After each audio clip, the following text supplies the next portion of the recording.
Council Peruzza, this is the clerk speaking. If we could get a microphone check from you, please. We're about to get started. Yep, no, I'm here. I was wondering about the silence, but now I understand it's just silence. Thank you very much, Council Peruzza. Okay. Good afternoon, everyone. I'm the clerk for this meeting, and I can confirm that there is now a quorum present. The time is 1:42, and in the absence of the chair and the vice chair, I will now call meeting 32 of Etobicoke York Community Council to order. Members, may I please have a motion to appoint a member as chair for today's meeting? Madam Chair, Madam Clerk, so moved, Stephen Holiday. Thank you, Councillor Holiday. Who would you wish to move as chair? I would like to move that Councillor Nunziata be chair. Thank you, Councillor Holiday. The motion to appoint Councillor Nunziata as chair for today's meeting.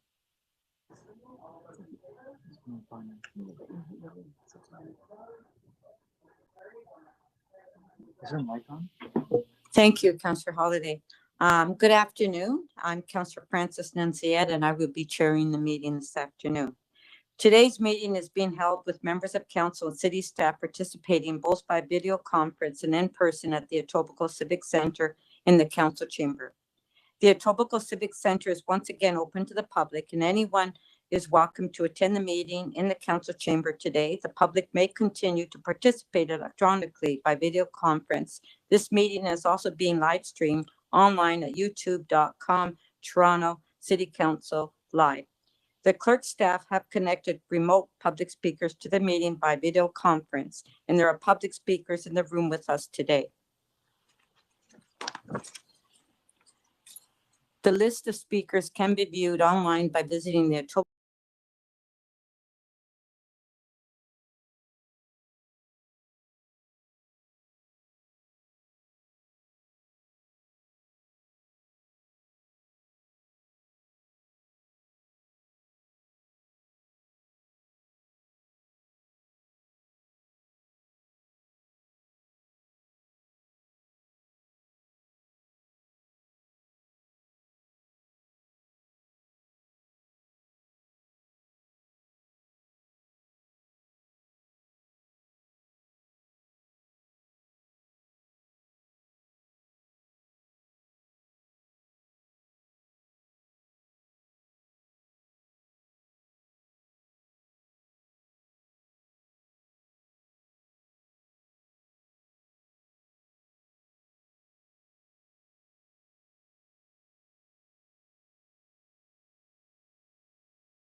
Apologies, everyone. We're just addressing some audio issues. Yeah, this is Peruzza. The audio keeps fading in and out. Is that my problem at my end, or is it a part of the problem that you're having? Can anyone hear me? Thank you, Councillor. We can hear you. Yeah. Okay, we're back. Are there any declarations of interest in the Municipal Conflict of Interest Act? If you do have an interest, please raise your hand or unmute your mic and indicate the item number and the nature of the interest. No. May I have a motion to confirm the minutes from our meeting on April 19, 2022? So moved, Madam Chair. Moved by Councillor Holiday, on favor, carried. Thank you. We can now go through the items, Chair. I would refer to the agenda items, and I'll ask members that are any items that are being held.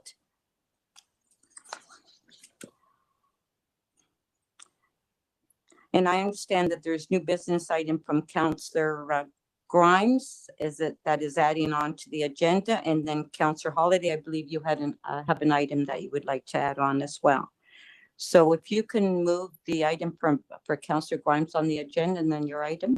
Thank you, Madam Chair. I'd like to move that a new item be added on behalf of Councillor Grimes. Okay, on favor, carried. Councillor Holiday, your item. Thank you, Madam Chair. I would like to add a new item of business to this meeting as well concerning a waiver for Committee of Adjustment for 250 Wincott. On favor, carried. So we will now go through the agenda. Okay.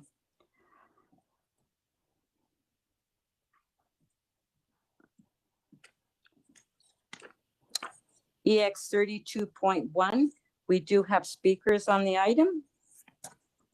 EX 32.2, Councillor Holiday. Thank you, Madam Chair. I wish to move the staff recommendations.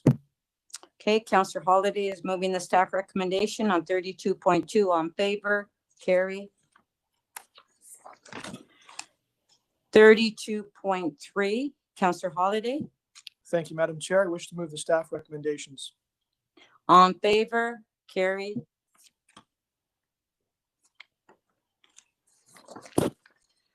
32.4, it's Councillor Ford's item. Councillor Holiday. Thank you, Madam Chair. I'll move the staff recommendations. On favor, carried. EY 32.5, Councillor Perruzza, 1 Yorkgate Boulevard. Yes, Madam Chair. This is basically recommending that a public consultation be set down for this application. So I'm happy to move the staff recommendation with the caveat that the public consultation be a public meeting, not an online meeting. So thank you, Madam Chair. So you're moving the recommendation. On favor of the recommendation, carried. 32.6, 1736, 46 Weston Road. I will move the recommendation from staff. Then Councillor Ward 5 on favor, carried. 32.7, it's in Councillor Perruzza's ward, but we do have speakers on the item. And 32.8, which is a fence exemption for 11 Van Dusen Boulevard. I believe that we have a deputation on that item as well.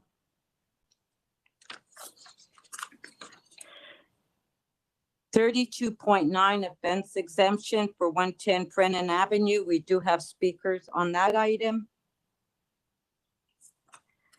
32.10, fence exemption for 9 Sunnylea Avenue West, and we do have speakers on that item as well.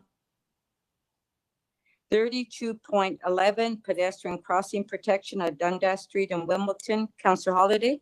Thank you, Madam Chair. I'll move the staff recommendations contained in the report. On favor, carried. 32.12, temporary school bus loading zone and parking amendments for 1700 Keele Street. I'll move the staff recommendation. On favor, carried. BY 32.13, Vision Zero, safety plan speed limit reductions. It's Councillor Ford and Councillor Grimes' ward. So Councillor Holiday. Madam Chair, I actually wish to hold that. I have an amending motion and would like to speak very briefly to it. Okay, Councillor Holiday is holding 32.13. Thank you. 32.14, traffic calming on Clouston. Just one moment. I do have a motion on this. If I can have staff put the motion up to send a poll out. It's on the screen. On favor, carried. 32.15. I also have a motion to conduct a poll. We can put the motion on the screen. All in favor? Carried. 32.16. Traffic calming for Stella Street. I have a motion as well. If we can put it on the screen.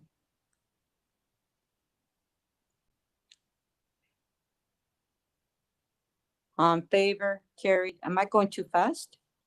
Okay. 32.18. It's 18, right? Or 17? Oh, 32.17. I have a motion. We can put it on the screen. On favor, carry. 32.18, parking amendments, Meteor Drive. That's in Councillor Ford's ward. Councillor Holiday. Thank you, Madam Chair. I will move the staff recommendations. On favor, carried. And 32.19, we do have a presentation on that. That's for Lemonade for Life. Oh, love. Okay, sorry. It could be for life too. Okay. Sorry, I even have my glasses on. 3220, pedestrian crossover to traffic control signals on Cordova Avenue. It's in Councillor Grimes's ward. Councillor Holiday. I'll just ask you to call the vote on this one slowly. Okay. But I'll move the staff recommendations. Okay, Councillor Holiday is moving the staff recommendation. On favor, carry. Opposed. EY 32.21, improving access to pickleball on Etobicoke. We do have a presentation on that item. And so 32.22, which was added on by Councillor Holiday on behalf of Councillor Grimes. So we'll just move the item. Councillor Grimes, Councillor Holiday.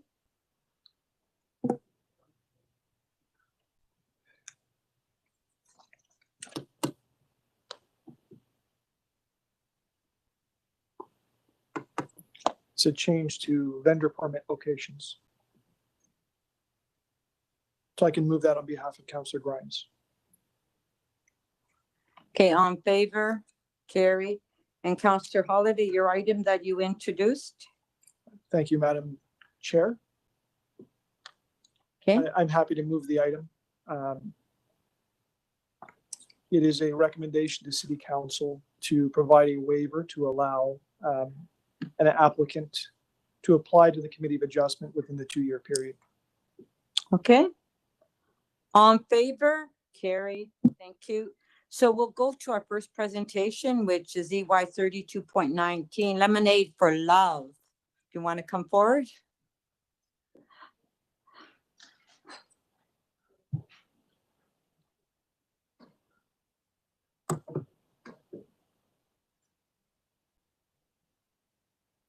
Okay, go ahead.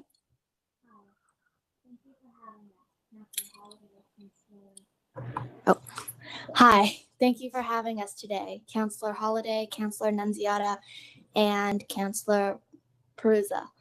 We are so thankful that you gave us time today to present this. My name is Brigitte, and this is Adeline, Addie, Ava, and Ruby. And we are here today to invite you to our Lemonade for Love event, which is June 25th, 9 a.m. to 12 p.m. at Fairfield Park.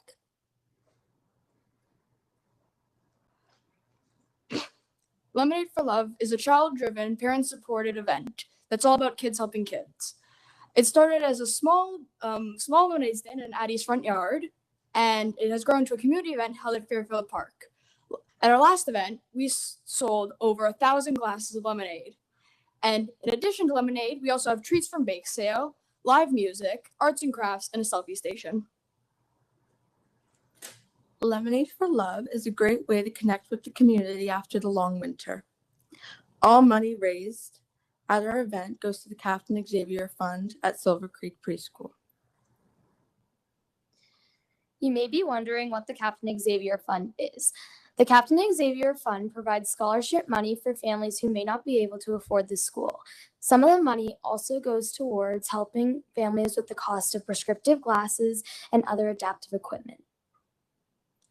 We are fortunate to have community partnerships with local organizations, small businesses, and our prominent community members. The goal of our event is it to be fun and accessible to everyone. We are a take what you want, pay what you can event. This has worked. Today, we have raised over $125,000. We thank you for your time and we hope to see you June 25th. Does anyone have any questions? So we do have any questions? $100,000. That's amazing. Okay, so is the lemonade good? Yes. Yes. 1,000 you sold? At our last event, yes. And so you said that it's take what you can and pay what you can. So what's the most number of glasses of lemonade that one person drank? As many as they As want. many as they Any want. record set? We don't keep track of this sort of thing. Maybe we should start counting. And my last question is, if you had fun doing it, Yes. Yes. well, congratulations. Thanks for coming. Thank you. Yeah. I understand, Councillor Holiday, if you and I want to go to the front, and I believe that, am I correct? They want to give us some lemonade. Yeah. Yes. And this all started in a small event on a front yard. That's amazing, eh? Okay, Councillor Holiday. Really good.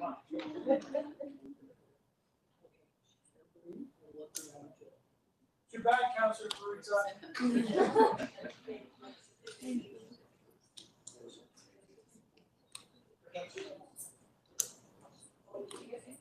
Goodbye, folks.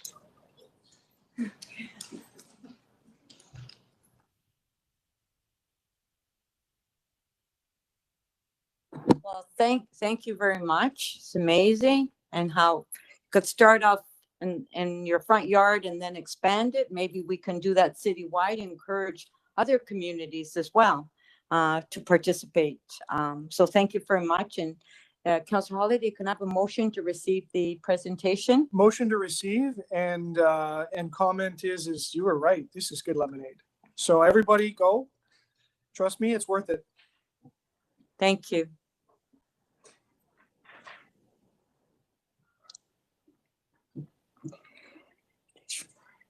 Now, our next item is EY 32.21, improving access to pickleball in Etobicoke. And I believe that we have a deputant, John Cameron. I don't have any lemonade, sorry. Thank you for allowing me to speak today.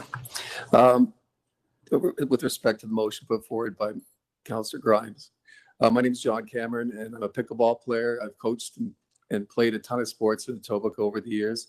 Yet I've fallen in love with this crazy game, and it's kind of like playing mini tennis on a badminton-sized court with a wiffle ball and a paddle. It's easy to play. You don't have to run quite as much as a tennis court, so it's easier on the body, the knees and shoulders, etc. It's really social because you get to play with different people. I'd play with you one game and I'll play with somebody else the next game.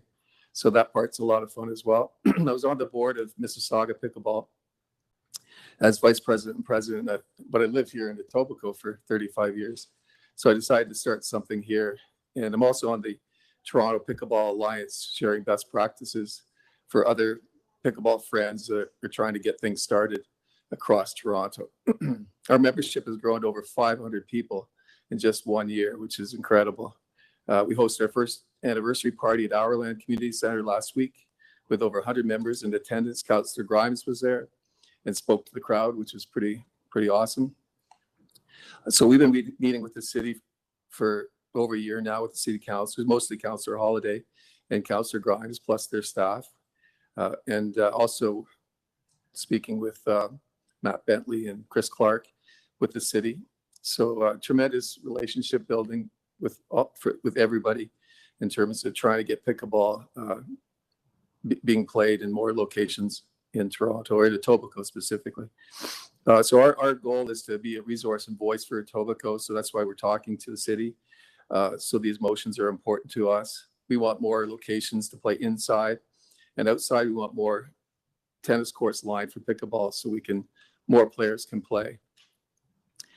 We also want pickleball specific or dedicated courts. So when you show up, you're not, tennis or pickleball.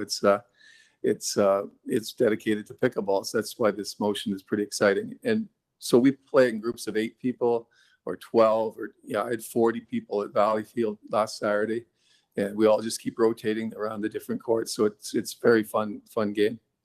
So in the city master plan, it speaks directly to supporting pickleball and searching underutilized courts. So we've done a lot of, but we've looked at just about every court in Etobicoke, and we put forward a couple options that Councillor Grimes has now made a motion on.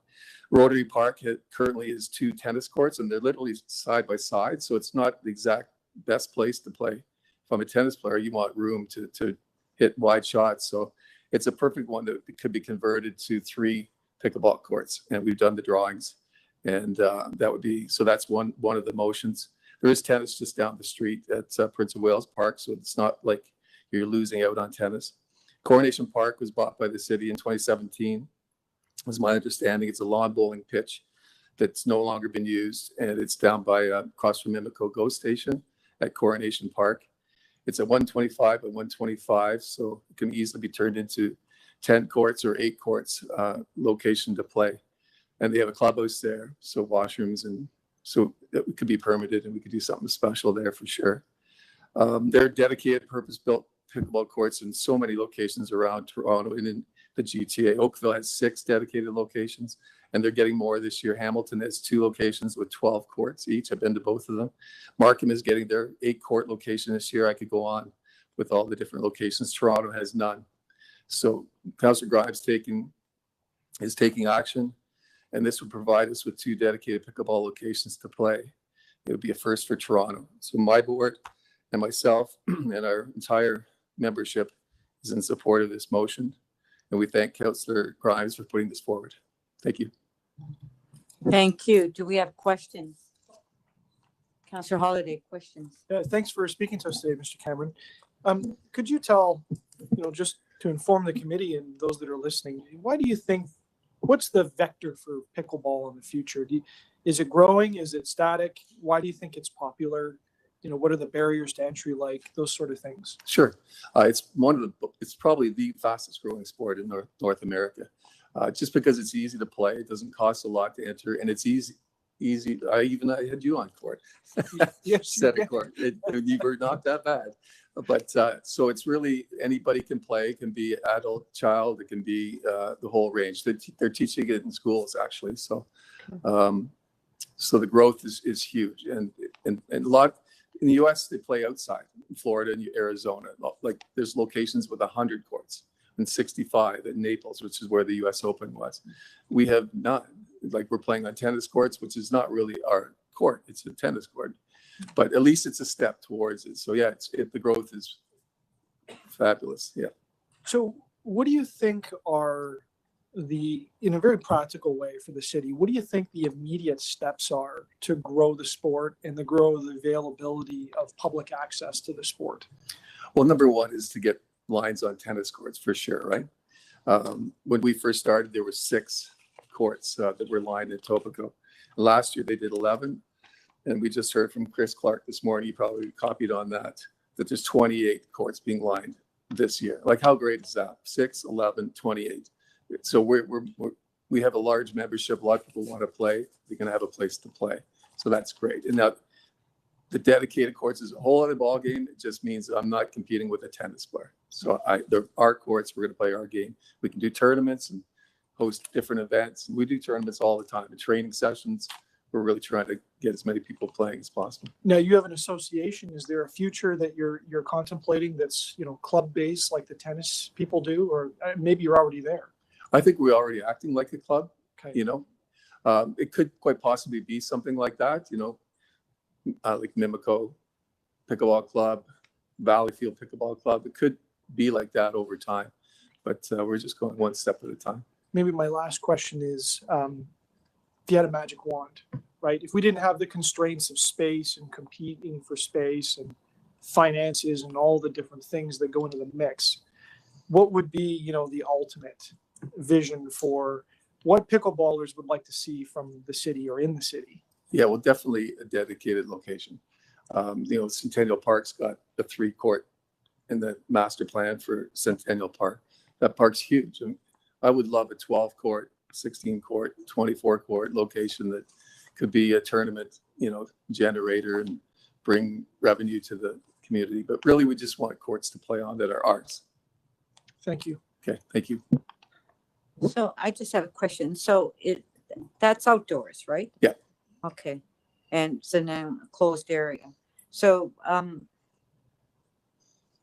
we have a request that's come forward from groups that want the room ball for the city, and so the city is looking at that when they did their study. So I know that I had an organization approach my office as well for pickleball. Was that your organization? Yeah, it was me. I called. Was it you? Yeah, Okay. yeah. Okay. No, I've been forwarding the newsletter to your front. Right. Yeah. So, and it's my understanding, and I don't know if we have staff here from Parks. Do we have staff here from Parks? No? Okay. It's my understanding that Councillor Nunziata, it's Matt Bentley here from Parks, Forest and Recreation. Okay, then I'll ask you the question, because I know that when you sent that request in, I wasn't sure if that was here. Okay. That we did forward on it, and I believe that the city is looking at some locations in my area as well. I'll ask the staff that question. Okay. Okay. So it is connected. I just want to make sure. Okay. Thank you. Thank you. So I guess I'll ask the staff that question. Matt? You're unmuted. I mean, you're I'm sorry, muted. Councillor Nunziata. I'm just going to refer to Chris Clark, manager of Parks, who's with us as well, and he can talk to specific locations. Yeah, because I do know that we put that request through, and I know it was my understanding that you were looking at locations, correct? Yeah, good afternoon. We are looking at a number of locations. As Mr. Cameron mentioned, we're looking at installing or relining and lining pickleball on 28 different courts over the course of this summer. So that's for the entire district. So they are spread out. So we kind of want to give as much opportunity as possible to people throughout the entire West District. Okay, I just wanted to confirm that. So what we have before us are specific locations, but you're looking at expanding those locations, correct? Because what I'm looking at is just a couple locations, specific locations. And I just want to make sure we're going to expand those locations throughout the Etobicoke York district. Yeah, absolutely. So what we're looking at doing is if there's, say, a location that has 3 tennis courts, we'll paint at least one of those with a pickleball court inside those tennis lines. So it's a shared use court in that sense. And we're looking at doing 28 locations, and a couple of them will be actually more pickleball courts at the location. So it might be 2 pickleball courts instead of 1. But they will all be shared, like tennis / pickleball. I just want to make sure I get one in my ward. So at one of the key locations would be, as you know, at Eglinton Flats, we have those tennis bubbles that's been there since Metro Council. And I think that would be an ideal location because we have those big 2 bubbles that's used for tennis now. And I think that that would be a good location to convert, in my opinion. I just wanted to make that up. So what we have before us is just specific sites, so we don't have to move any motions on expanding the locations in Etobicoke York, right? You're doing that now as part of your plan, right? We are absolutely doing that right now. Okay, thank you. Councillor. Yes, thank you, Madam Chair. Through you to, I don't know if it's Matt Bentley or Chris Clark to answer it, but people are always competing for space, for access to facilities out there. And, part of the thing that the city needs to have is a way to gauge and understand the amount of need and the amount of use of the facilities. Do you have any advice from Mr. Cameron's organization or other pickleball groups or even individuals out there that would help them identify themselves and to show them as a new and growing sport, and to establish that need in a more formal way. Is there any ideas or things that would help you as staff to continue to build a pickleball strategy in the city? Thanks. Through the chair, Councillor Holiday, thanks for that question. We've been engaged with, certainly as a starting point, Mr. Cameron and the Etobicoke Pickleball Association, and certainly from an Etobicoke perspective, they've done an excellent job of certainly helping alert us to areas of the city where there's interest for play going forward. So certainly we're able to work directly with them to identify those locations. And you referenced the competing use, and that always will be a challenge within the city context. So any contemplation of a change of use, we would always work with the local community, do an assessment of the current utilization of those facilities moving forward, so that we make the right choices to maximize these facilities. And I'd also just like to use this opportunity to note that there is a report back scheduled for the next term of council through Infrastructure and Environment citywide to report back on opportunities across the city to expand pickleball. So it will be done through that vehicle. Thank you. And just a follow-on question. I've noticed that pickleballers, including the Etobicoke group, are becoming more organized and sophisticated and more identifiable as a unit. And I just wondered how these groups would continue to engage with the city so that they have an opportunity to mature into a model like other sports where associations and clubs have a relationship with the city, maybe in a more formalized way. How do you see the path evolving? Because it's still, call it an exploding sport, right? It's growing so quickly. And this is happening real time in front of us. But if you have advice for the various organizations about how they establish themselves as stakeholders, so it's not just about the individual players, but it's about the entities and how they interface through an economy of scale with the city. Yes, through the chair, Councillor, we'll continue to work with the Etobicoke Pickleball Association through that sort of ongoing discussion. And I think it's fair to say we've heard the sort of term, sort of explosion or sort of advancement. Certainly the city has been able to respond, very quickly from a perspective of lining of courts to provide sort of that shared use. So we do know that the pickleball groups are very interested in not only a sort of a purpose pickleball facility, but also forming a club. So we certainly do have that relationship with the tennis community. So it's something that we would be looking at going forward, because we think it would, a natural evolution of the sport would be having the sort of club-based participation as part of this. Thank you. No problem. So Councillor Holiday, would you like to move the recommendation and the report? Would be pleased to move the recommendation. Okay, on the item MEY 32.21, Councillor Holiday is moving the recommendation. All in favor, show of hands. Carried. Thank you.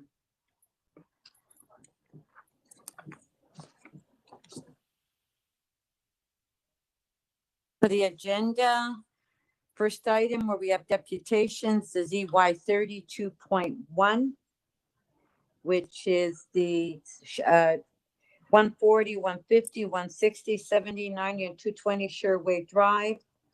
Application to lift the holding provision. So we do have speakers, David Longley from Trillium Health Partners. David, are you on the line? David? Yeah, Madam Chair, thank you. Just trying to, there's the video. Okay, thank you, Madam yeah, Chair. 5 minutes. Wondering, Yeah. Thank you. Go ahead. Wondering if it would be possible to unmute my colleague Sean Kerr at the same time. Is that possible or no?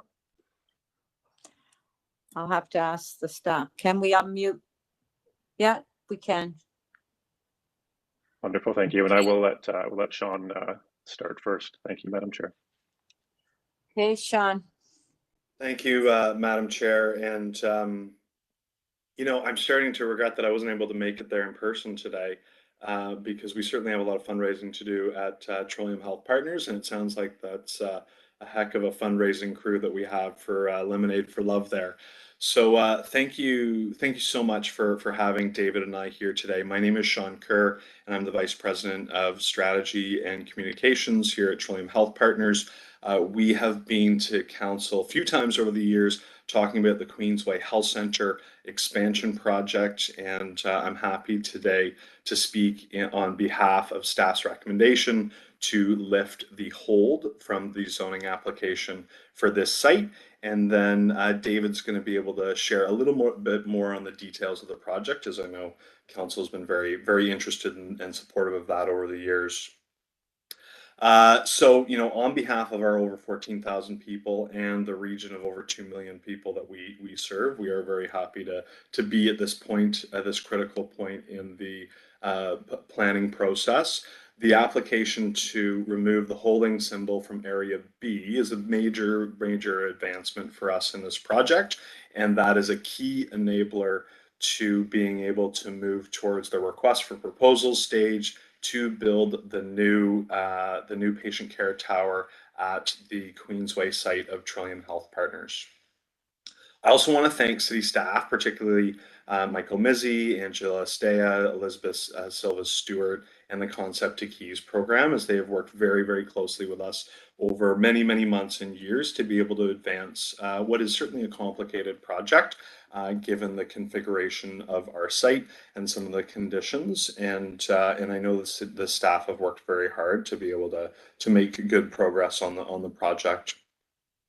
And although if with council's support today and then at full city council, we would be able to achieve this major milestone, there are a number of other milestones that I do want council to be aware of to be able to bring this project to realization.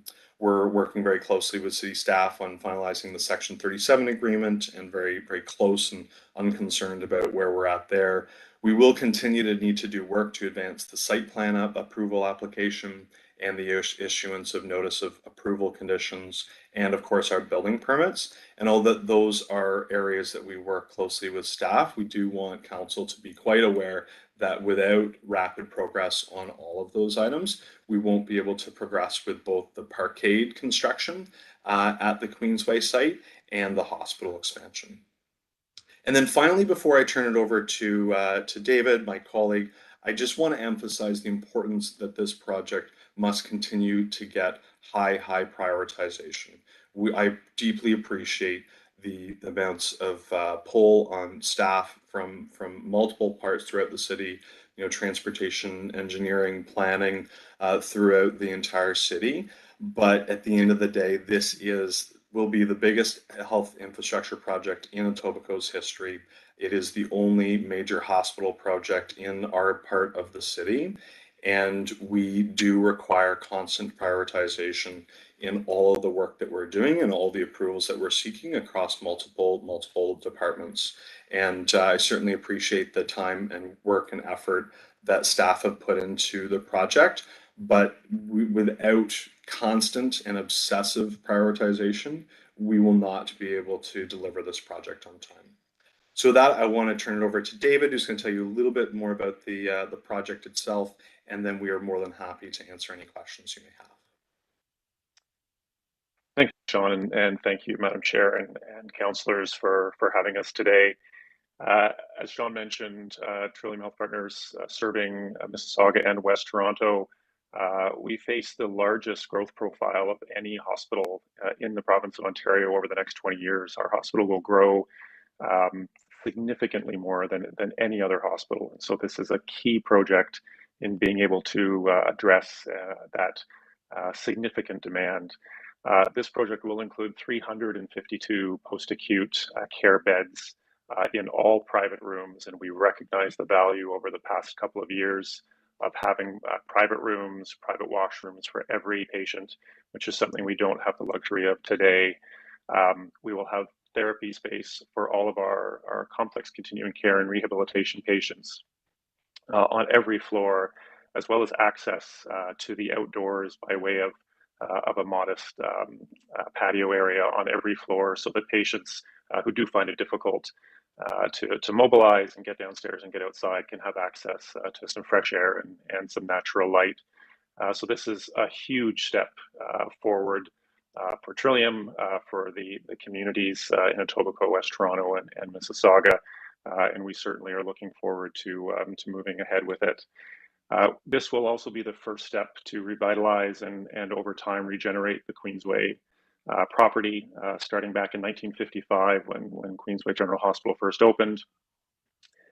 Very, very modest additions and changes have been made to that site since. Much of the infrastructure there follows the same basic standards from that original 1955 hospital. And so this is really our first opportunity to break from those standards and that mold and start to apply contemporary healthcare standards to our infrastructure. Very difficult and challenging to plan the regeneration of hospital sites in multiple phases. So it is critically important, and we are working very carefully with staff to try to get this right. It's easier, frankly, to do it all in one giant phase, to have to plan ahead and get all of those future phases right and be able to predict when they will come forward, how those approvals will come forward is very, very difficult. So working very hard with staff to get this right so that the future of this site, which is going to be incredibly important for the neighborhood, is done right. We recognize that the road that we're also, again, working closely with staff on through the site is critically important for the functioning of the site as well as the community, and so acknowledge the importance of the road and landing those agreements. And lastly, just to emphasize Sean's comments on the work still to be done. Again, thanking staff for their effort and their patience with us as we move through this, move through some very difficult and challenging planning work, and look forward to the additional milestones yet to come in order to meet some of the critical timelines that we have. Thank you very much, Madam Chair and councillors. And I was able to get the photo up as my Zoom background while David was talking there. So I know Councillor Holiday and Grimes know it well, but for everyone else's benefit, there you go. Thank you. Do we have any questions? No? Okay, well, thank you very much for your deputation. Do we have questions to staff? No? Councillor Holiday. Thanks, Madam Chair. I am pleased to move the staff recommendations and just really say congratulations to everybody that is working on this. As we know, hospitals are incredibly important pieces of infrastructure, and this piece of infrastructure is something that absolutely serves Central Etobicoke and South Etobicoke and really the west end of the city. So exciting news for everybody, and my appreciation for everyone that works on it. Okay, on the recommendations, all in favor, show of hands, carried. Thank you very much.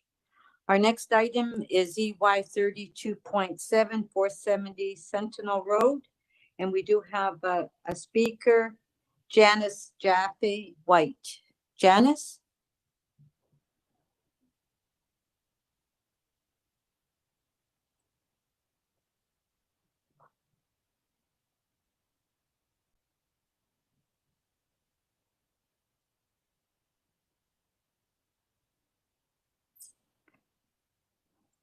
Hello. Janice? Yes, can you hear me? Yes, we can hear you. You have 5 minutes, Janice? Yes, that would be great. Thank you. Can you see me? Okay. Yes, we can. Thank you. Okay. Well, I assume you all have in front of you a copy of what I had submitted. I'm going to read from it, and at the end would be happy to hear your comments and answer any questions you might have and provide you with some more information. First, I just wanted to go on record that I am concerned about having received notification of this community council meeting with this agenda item only about 1 week in advance of today's meeting. I feel that this short notice is inadequate and unreasonable. It did not give enough time to have the Etobicoke meeting letter that I received by email and any other relevant information shared widely with my community, and it barely gave enough time for anyone to prepare a submission and presentation. And that's why I'm kind of surprised that there aren't more speakers here today regarding this item.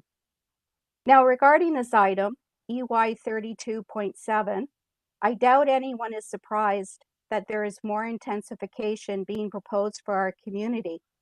Given the construction of the Finch West LRT, which is well underway and which includes an LRT stop at Sentinel Road, and given the close proximity of the Finch subway station, as well as other development projects in the works within the immediate vicinity. However, we need to have a transparent and accountable process which respects public input and ensures the best interests of our community are made a priority.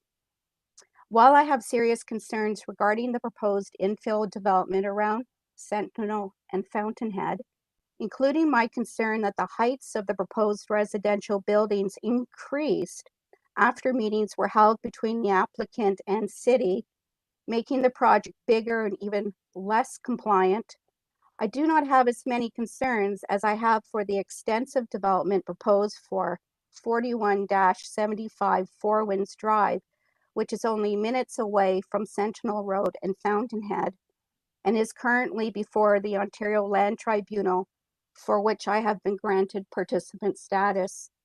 Today, I am here to state that I fully support the preliminary report's recommendation that staff schedule a community consultation meeting for the applications. However, I strongly suggest that the organizers of the community consultation meeting ensure in advance that all willing participants have easy access to the meeting via the Cisco WebEx meeting app through whatever means they choose to use if they are unable or do not wish to attend the meeting in person. The public meeting regarding the Four Winds Drive file was not able to be accessed by everyone because the app was not working well and was not user-friendly. This resulted in many community stakeholders being frustrated, and we can't let this happen again. I also support the report's second recommendation that a notice for the community consultation meeting be given to landowners and residents, but I support this only if the notice is sent to additional residents, institutions, and owners who reside well past the 120 meters of the application site. With the Four Winds Drive proposal being in such close proximity, owners and residents like myself and our neighbors have a meaningful and essential role to play with regards to the current applications. My final piece of feedback today, based on my previous experience, also pertains to how the city engages the public in the consultation process. That is, the notice board signs on the property of the proposed Sentinel Fountainhead development site must include the specific details of the community consultation meeting once they have been determined. This means replacing the generic public meeting information will be posted on this sign when available with the date, time, and how to register for the meeting. It took a great deal of effort on my part, but I worked well with city staff on the Four Winds file to have these details posted for the public to see. In other words, if your signs state that you will post public meeting information on the sign when the information is available, then do it, please. That's all I have. That's all I have to say for now. Can I just finish my last? Yes, go ahead. Oh, thank you. Thank you for this opportunity to speak. Now I would be happy to take any questions and confirm with you that today the notice radius for this project consultation will be expanded at this meeting by councillors, which, based on my understanding after having spoken with city planners, this decision can be made at today's meeting. Anyways. Right, thank you. Thank you very much. Yeah. Okay, I'll get some. Pardon? I was just going to add for your information, I know that the Planning Act allows for a minimum of 120 meters for the notice to be sent out.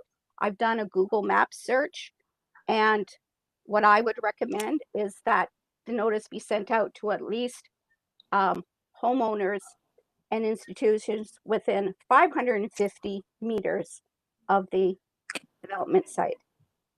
Thank you. You're welcome. Councillor Perruzza, do you have questions?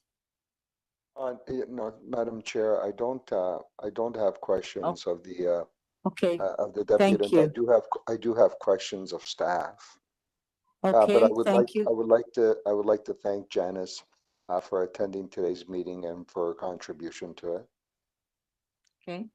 Okay, questions to staff. Councillor Perruzza. Yes. So do we have to, as you know, we generally extend the notice area.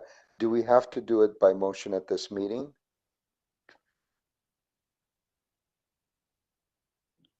Through you, the chair. I mean, our normal recommendation is always 120, and we take instruction from committee or council to extend beyond that.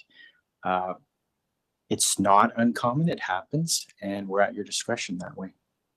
So, Right. Councillor Perruzza, if but you we want don't- to we don't- expand, Yeah, and I will what- be expanding it, but it's my understanding that the notice does not have to be expanded at this meeting, and it will be well in excess of 550 meters. I want to assure Janice that many more people will be notified than would fall within the 550 meter radius.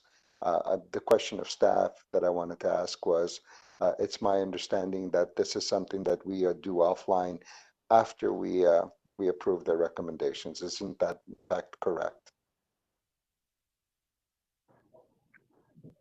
Through you, Madam Chair, if your want is for us to have expanded notice, I recommend that you direct us to do so. my Then, understanding, yeah. it's my understanding, Councillor Perruzza, that we do. We have done in the past, if you want to expand the notification, that you could move that motion at this time to give instructions to staff. Then correct, yeah. So then it was my understanding, and now I'm reading the recommendation a little closer. It's my understanding that that we always move an expanded notice, and that we then determine that with the staff together later. But I'm happy to move that, and I'm glad I asked that question. The second question I have for the staff is posting.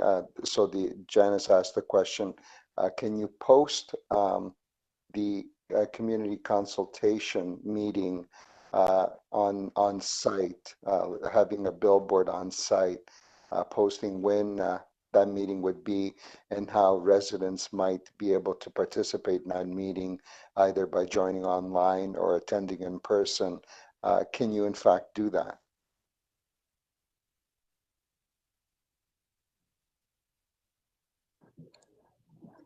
Through the speaker, through the chair. I mean, the recommendation itself does allow for notice to be given to a larger area if in consultation with the ward councillor. I was merely saying that there have been many times at committee and council where committee has directed us to go a certain distance beyond. That's all I'm saying. And I do know that I've done that many times. I moved at council to expand that. So, Councillor Perruzza, I mean, if you want to move the motion today on Sure.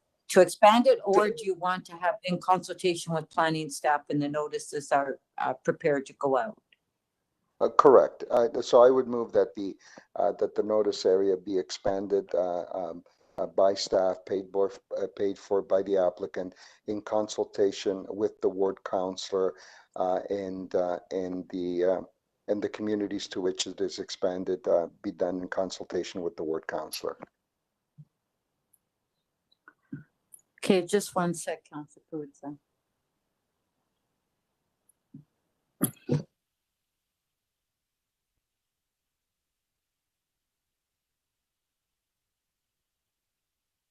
So, yeah, so just so we have an understanding here. So part of the recommendation that's on the report, Councillor Perruzza, is that that you can expand it to be determined by, in consultation with the ward councillor, with any additional mailing cost to be borne by the applicant. That's part of the recommendation now. But if you specifically want to do that here at this community council meeting and expand it and be part of this report, you can do that. So it's your choice. No, I understand that. Because I'm on virtually and I can't define the district for the planners, I would like to leave it so that I might be able to do that offline with them later to expand it beyond the 120 meters. Okay, That's all I'm that's saying. fine. So Yeah. and it's usually a standard motion that we move. It's not the first time we've moved it. It's not the first time we have done it this way. Okay. As long as we're all clear on it. Yeah. Yeah, we're clear. Okay. That the notice area will be expanded beyond the 120 meters, and we will determine that together with the planners. Right, and that's part of the report. Okay, so Councillor Prusa, could you just move the recommendation? And I'm happy to move that to a preliminary meeting. I did have one other question of staff. If staff can explain very briefly for Janice why such a short notice period for the preliminary meeting and the report. If they could just very briefly explain, when a completed application is received, how that's listed on the agenda, and the period that the applicants have to be able to appeal to the Ontario Land Tribunal. Basically the clock that's set for us very, very quick, that moves very, very quickly. Because Janice makes a good point when she says, there's big changes coming into neighborhoods and we really don't let people know very much anymore. Why is that the case? Through the chair, I mean, this is a preliminary report at this stage. We don't do notice in terms of a mail out in the way we do with a community consultation meeting. It's at a different part of the process. Notice goes out by way of, it does for all reports that go on committee and council agendas here. Yeah, so Councillor Prusa, this is the way it's always been done. And we don't send out notices on a preliminary report coming to community council. This is just to schedule a community meeting. And yes, we all received the notice just a week before.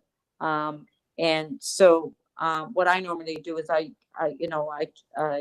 you just move the recommendation because there's a community meeting that's going to be held. So right now it's just a decision to have a community meeting.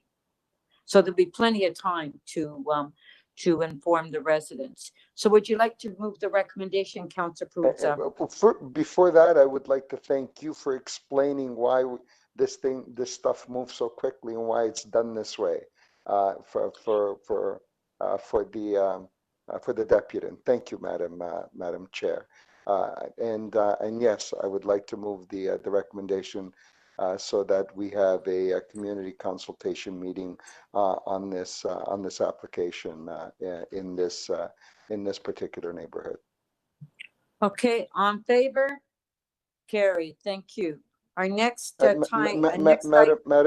Madam Chair, just for clarity's sake, on 32.5, I had moved the recommendation, but as I read the recommendation more closely, I'd like to just simply ask for your tolerance, first of all, and patience, and ask staff that we will be expanding that notice area beyond the 120 meters as well, or is the recommendation as was moved, lock you into 120 meters? Yeah, Councillor Prusa, 32.5 is similar to 32.7. So you will, in consultation with the local councillor, that you will work with planning staff on expanding that notification. So nothing changes. It's the same as 32.7. Wonderful. Thank you for that explanation as well, Madam Chair. Okay, thank you. Our next item is 32.8, which is a fence exemption for 11 Van Dusen Boulevard. We do have a deputant, Andy Puxons. Andy, are you on the line? Oh, okay, Andy, if you can come forward, sorry. Even sure what a deputant is, but nonetheless, when I arrived, I said that I'd be here in the event that there were any questions with respect to the request that I had put forward for the fence exemption. So it's your property? It is my You're property, applying for the yes. fence. Okay. Did you want to speak on it or? I can. I believe you've all got the information that was submitted. So I'm at 11 Van Dusen Boulevard. I am the owner of that property, and the property backs on to two properties that run parallel to my back fence, facing south. And because they run parallel, one of the properties, 17 Orchard, has an elevated driveway. So while my fence is at a height of 6 feet, the elevation of the driveway, as you could see in the two photos that were provided, is probably about 3 to 3.5 feet above grade in the far east corner. As a result, the lack of privacy is alarming. I believe the photo showed that there's a gentleman on the other side of the fence. You can see that half of his body. And because the cars park perpendicular to that fence, there's constant traffic in and out of the vehicles. Plus, there's also a garbage disposal bin there. There's a shed there. And the request really is for privacy. The neighbor immediately east of ours on 9 Van Dusen Boulevard submitted a similar request last year that was approved for a similar height fence. So for continuity, aesthetic purposes, but primarily for privacy purposes, I request that we be allowed a fence height up to a maximum of 2.75 meters, which is 9 feet. Thank you. Do we have any questions? No? Okay, thank you very much. Councillor Holiday, do you have questions of staff? I do not. I have a motion. Okay. No. If you have a motion, The motion is to grant the exemption. And that's on behalf of Councillor Grimes, who, due to unforeseen urgent circumstances, couldn't be here. But okay, so we do have the motion on the screen to grant the application for a fence exemption. All in favor? Carried. Thank you very much. You've been, Thank you very much. you got approval. Thank you. Our next item is 32.9, which is also a fence exemption for 110 Brennan Avenue. And Angelique Moss, there you are. Hi. You have 5 minutes. I won't need that, I don't think. So I'm one of the owners of 110 Prennan Avenue. We are putting in a pool and requested the fence exemption with respect to the vinyl fencing around the perimeter. Vinyl fencing was already partially in place. We're seeking to complete it. And so that's the reason for it. That was fast. Any questions? No? I will ask one very easy one. Okay. Thank you for speaking to us. I know one of the things with the vinyl fences is there a new technology. Would you be concerned if I had any conditions added to this that just asks you to keep an eye on that fence and make sure it's in good repair and doesn't come loose, that sort of thing? Absolutely no concerns with that. Wonderful. Thank you very much. Okay, questions to staff. Councillor Holiday. Thank you. Do we have someone from MLS on the line or present? Do we have somebody from? It's Gurminder from the Etobicoke branch. Gurminder's on the line. Okay, thank you. Hi, Mr. Purba. I wondered if you could tell me, did you have an opportunity to take a look at the fence and do an inspection in conjunction with this report? Yes, I did have a chance to go out to the site and review the partial installation that was already there. So I believe Okay, that Ms. Moss just mentioned that it's only partially completed and the remaining is waiting upon this hearing. And now I note there is no exemption for climbability. So can you offer community council assurance that you didn't see anything that would indicate that it's a climbable fence? At the time of my inspection, I did not notice any climbability issues on neighboring properties or within the enclosure itself. And from what you could see from the fence, did it appear to be sturdy, and did you have any concerns with it? Not at the time of inspection.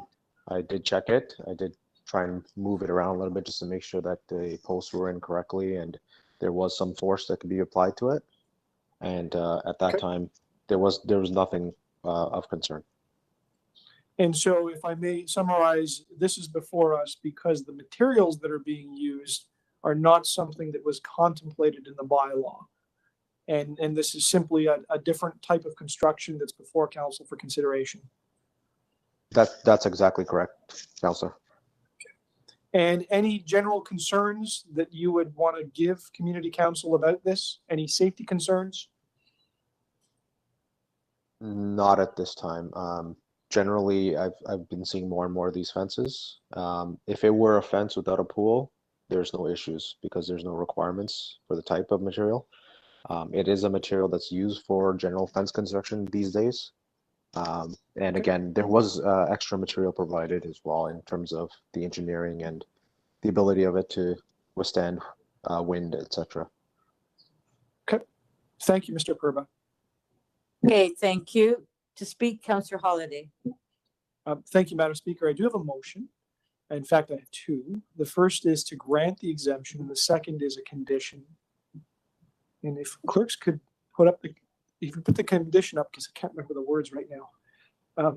That is a condition of approval. The Etobicoke Yore Community Council required that the property owner periodically inspect the fence and maintain it in good repair in a stable, upright, and integral condition, and it be free from broken or stretched parts or loose elements which may be easily removed.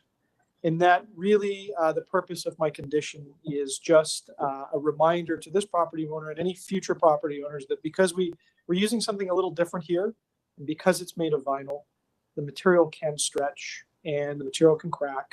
And I expect this homeowner will keep it in good repair, but we want the future ones to know that as well, because it's about safety. And our bylaw is set on known and demonstrated materials, and because, as Mr. Purba mentioned, these are new ones that are coming onto the marketplace, we have to pay attention as a community council. I know that I've looked at the documentation, and this fence appears just as sturdy as a wood one. Might even last longer because it's made of plastic, but I do ask that the homeowner pay attention to it, which I'm sure they will. Just for that extra attention so that vinyl doesn't creep or stretch and nobody can pop a piece out of it and suddenly gain access to the pool. So I hope you'll support me on that. I think that this is an appropriate exemption. Thank you. Okay, thank you very much, Councillor Holiday. So on the motion by Councillor Holiday, all in favor? Carried. Thank you. Thank you. Our last item is EY 32.10, which is a fence exemption for 9 Sunnylea Avenue West. And we do have a deputant, Tiffany Crest Fraser Robertson. Is it? We have Tiffany and then we have Fraser? Yeah, I'm Fraser. I'm the owner of 9 Sunnylea Avenue West. Okay. And she's my neighbor. So good afternoon. Thank you for your time. This application for exemption relates to a privacy screen in the backyard between our property and 7 Sunny Avenue West. The privacy screen was already installed when we purchased the property. If you notice in the package, there's an error in the report before you. Page 2 states the privacy screen is 11 feet high. That's incorrect. You can see from the photo on page 7 of the report that the fence is not 5 feet higher than 6 feet. The privacy screen is 9 feet high on our side of the fence. And on 7 Sunnylea Avenue West, the privacy screen is 7 feet 6 inches. And in total, the privacy screen is 11 feet wide. It provides much needed privacy between our backyard and 7 Sunnylea Avenue West. And their backyard actually has a higher elevation than our one. The owner of 7 Sunnylea Avenue West, she is here to speak as well. Other neighbors immediately to the back on each side support the application. 11 Sunnylea Avenue West, 8 and 10 Sunnydale. The letters are at the pages. of the application on pages 8 and 11. One is missing from our other neighbor, Lee Fairclough. In these circumstances, we've respectfully asked for your exemption from the bylaw. Thank you. Tiffany, did you want to speak? Sure. Thank you for hearing our request today. I just want to say, as the neighbor of 7 Sunnylea, or the neighbor of 9 Sunnylea Avenue West, we are in full support of this privacy screen. It provides, our decks are at level, and so provides some very needed privacy. We've also raised a sitting area in that area, so it again provides that privacy that we were going to put a screen up, but decided not to because they had one. So we're just here to say that we are in full support. Okay, thank you. Do we have any questions to the deputants? No. Okay, thank you very much. Questions to staff? No. Councillor Holiday. Thank you, Madam Chair. If I may move on behalf of Councillor Grimes, a motion to grant the exemption. Say thank you to the speakers that took the time to come out and talk to us. Thank you for hearing us. Okay, thank you very much. So Councillor Holiday is moving the recommendation to grant the exemption. On favor, show of hands, carried. Thank you very much. Enjoy your weekend. Okay, so there's one more item. Councillor Holiday, you held down EY 32.13, Vision Zero Road Safety Plan. Yes, thank you, Madam Speaker. I'd like to move the staff recommendations and an amendment. And I'll explain that very quickly because it's a long one.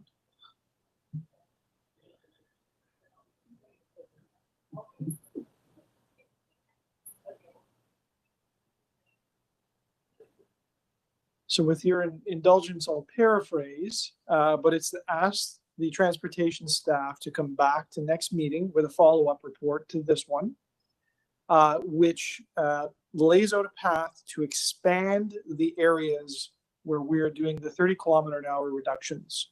And the expanded area is the north side of the Eatonville neighborhood. And the rationale is quite simple. Councillor Grimes' ward, Ward 3, was selected as the next in the phase of the installation of 30-kilometer-an-hour speed limits in the neighborhoods. And we share a community called Eatonville. Eatonville's a little bigger than what I've described, but it spans the edge of the border. And because the streets and the housing types are very, very similar, and there are parallel streets, including Bloor Street, Burnhamthorpe and Rathburn, and long straight runs in between them because of the layout of the streets. There's a lot of speeding that goes on. And what I'm asking staff to do is, understanding that Ward 2 is at the end of the sequence for this, is to move this little piece of the neighborhood ahead and do it along with the work in Ward 3 in Councillor Grimes' ward. And the staff advised me that, you know, there's a lot of technical reports and things to be drafted up to make this happen. So they said, could you allow us to come back to the next meeting with the final pieces? So my motion doesn't hold back the approval. In fact, I'm moving the staff recs, and this is for a follow-up report, which I hope my colleagues will support when it comes back to the next community council. Thank you. Thank you, Councillor Holiday. Okay, on the amendment by Councillor Holiday, on favor, carried. Item is amended, on favor, carried. I believe that's it. Okay. Madam Chair, it's Councillor Bruce. I'm happy to move adjournment. No, we have to do the bills first. Oh, I'm happy to do the bills then. Okay, we'll have to put the bills on the screen.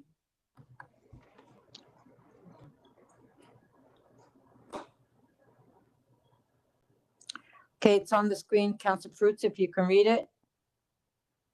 That the Etobicoke York Community Council pass and declare as bylaw bills 488 to 489 and 493 to 494 prepared for the May 27 meeting, for the May 27, 2022 meeting 32 of the Community Council.